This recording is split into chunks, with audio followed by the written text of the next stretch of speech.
Pour la suite de l'information dans Soir d'info et nous avons l'honneur et le plaisir de recevoir sur ce plateau Oumar Ba. C'est un expert en urbanisme, aménagement du territoire et développement local. Un monsieur vraiment cadre de vie. Pour résumer, un monsieur cadre de vie. J'espère que la présentation elle est bonne. Enfin, elle est bonne. C'est le gars on l'a viré, donc vous n'êtes pas aussi bon que ça.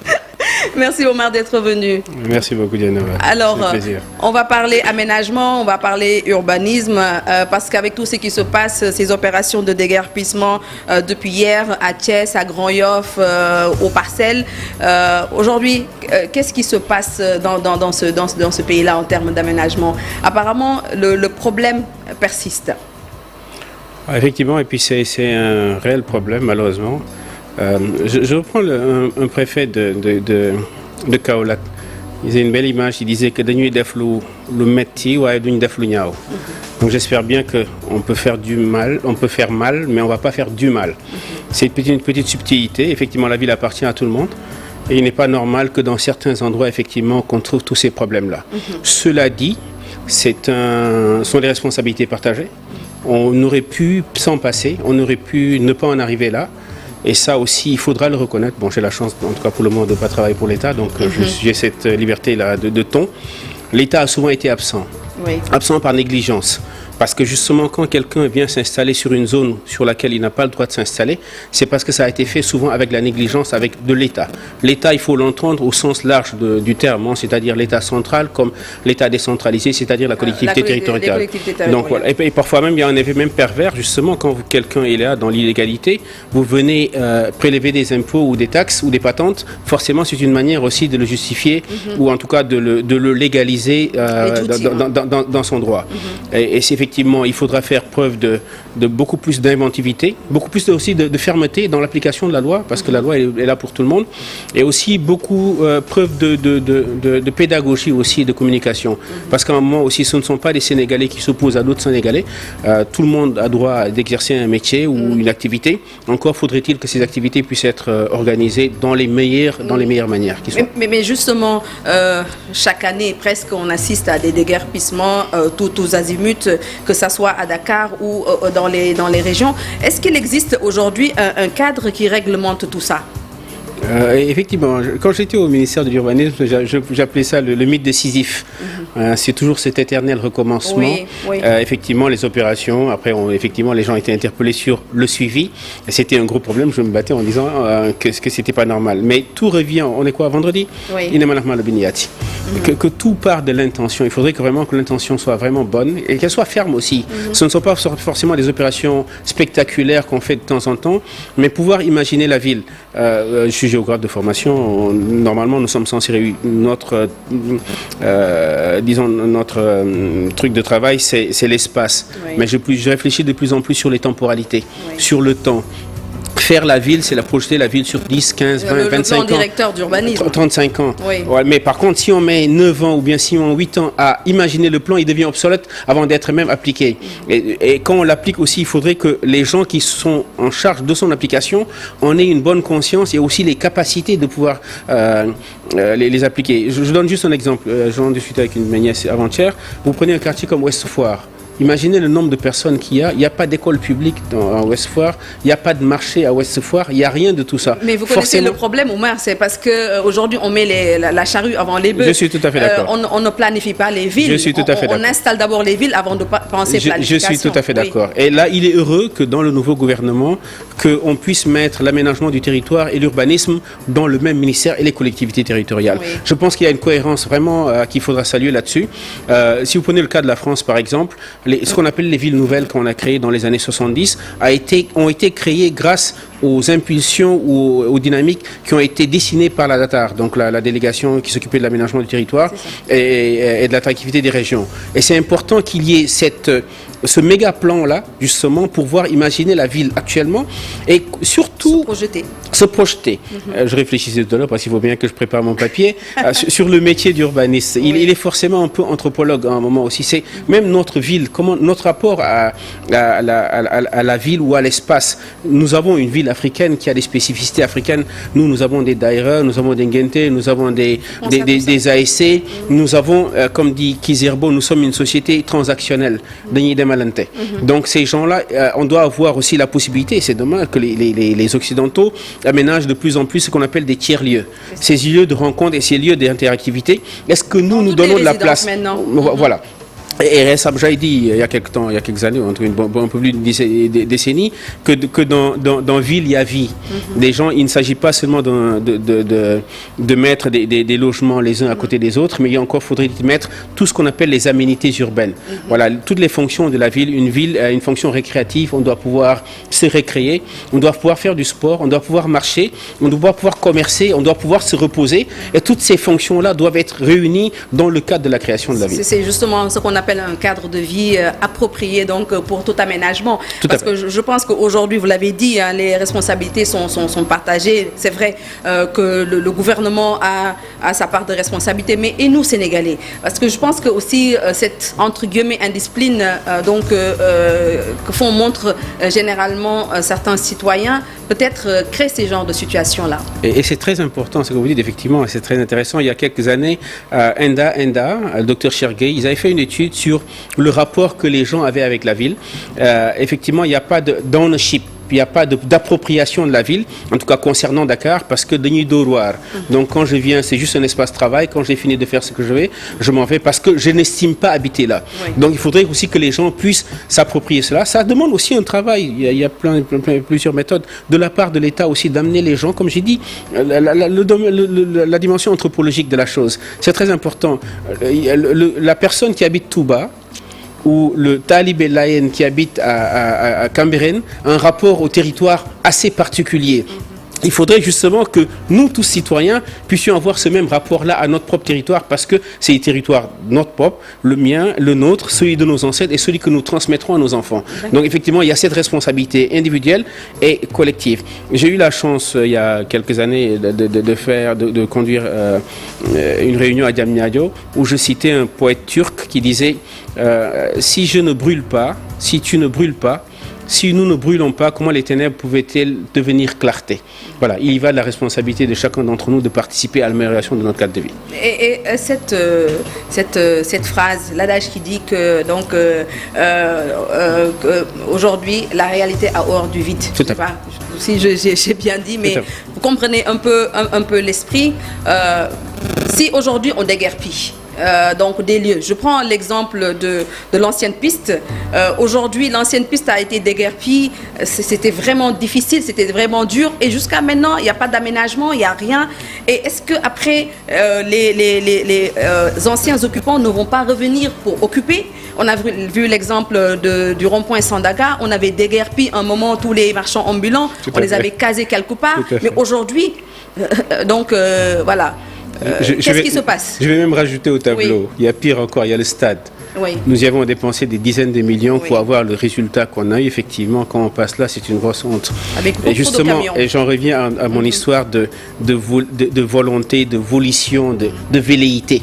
À un moment, il faudrait que la volonté soit ferme. Ce ne soit pas que justement des opérations spectaculaires comme ça, vraiment que nous préparions ça, que l'autorité aussi, l'autorité grand A, et ce sens-là, ce sens politique, mais beaucoup plus élevé, pas le sens politicien. À un moment, on fait du tafiengel, donc on doit avoir beaucoup plus d'ambition que cela. Parce que vous avez parfaitement raison. On est sur la corniche, on est en train de dépenser 18 milliards pour aménager la corniche. 18 milliards, c'est 1 million du mètre. Est-ce que les gens de Guédiawaye et de Pikine, par exemple, ont de moins que ceux de la corniche pour avoir de telles aménités? Donc, effectivement, ce sont des questions essentielles. Mais ça demande aussi au niveau du ministère de l'Urbanisme qu'on fasse preuve de beaucoup plus d'inventivité dans la créativité. Il y a ce qu'on appelle de l'urbanisme transitoire. On peut avoir l'espace, il n'est pas fixe, il est malléable. On peut, tiens, si vous avez vécu à l'étranger, moi j'ai vécu à Saint-Germain-en-Laye, en France, on avait un parking qui servait de marché 2 fois par semaine. Il était le marché jusqu'à 15h. Quand vous repassez à partir de 15h, si on vous dit qu'il y avait un marché là dans la journée, vous n'allez pas y penser. Vous n'avez pas pensé que c'est possible. Quand vous allez à New York, Union Square, on est en plein milieu de New York, il y a un marché hebdomadaire qui s'y tient dans un parc urbain. Donc c'est très possible si les gens font preuve d'inventivité avec du matériel. On peut avoir même On peut avoir même des looms ou des marchés temporaires. Cela dit, il faudrait que le temporaire soit vraiment temporaire. Pas qu'il soit permanent. Je donne l'exemple de Khariala, par exemple. C'est une catastrophe. Après, maintenant, effectivement, il y a quelque chose qui me tient à cœur. Dakar est une ville-marché. Ça demande une réflexion globale. Partons de Kermel. Vous avez un marché, vous traversez, vous êtes sur Pompidou. Vous avez un marché, Sandaga c'est un marché, vous tournez sur Lamine Gueye c'est un marché, ensuite Faidherbe, ensuite Petersen, et vous continuez comme ça, vous savez où? Jusqu'à Parcelles Assainies. En passant par Castor, en passant par...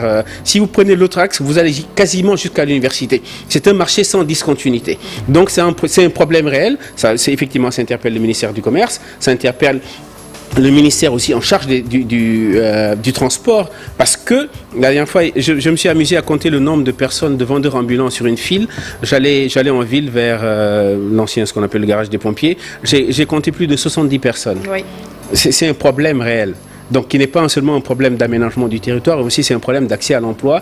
Et la ville vient nous rattraper là-dessus, sur ces urgences-là. Il faudra penser la ville dans sa globalité, mais pas de manière parcellaire. On pense la ville depuis des années.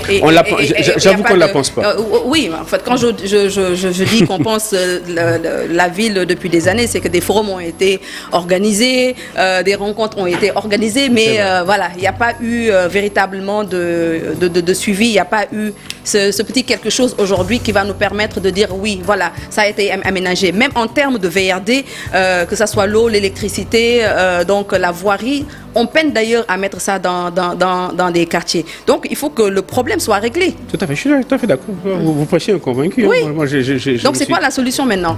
Une des solutions, comme j'ai dit, c'est d'être sérieux déjà dans le diagnostic. On ne peut pas soigner quelque chose qu'on ne connaît pas. À un moment, il y a un travail de cartographie à faire, d'identifier toutes les zones où il y a des problèmes, et à partir de là, il y a de la planification à faire. Après de la planification, on met en œuvre et ensuite on fait le suivi. Mais très souvent, à cause justement des problèmes parfois politiques ou politiciens, il arrive qu'il y ait des inflexions dans ces mouvements-là. Et ça, c'est aussi un problème. Un autre problème aussi, la ville, c'est un espace commun. Un espace commun, c'est un espace de dialogue et de partage. Et pour parler d'ownership dont tu as parlé tout à l'heure, il faudrait que les gens puissent s'approprier cela. Ça demande aussi un travail de pédagogie.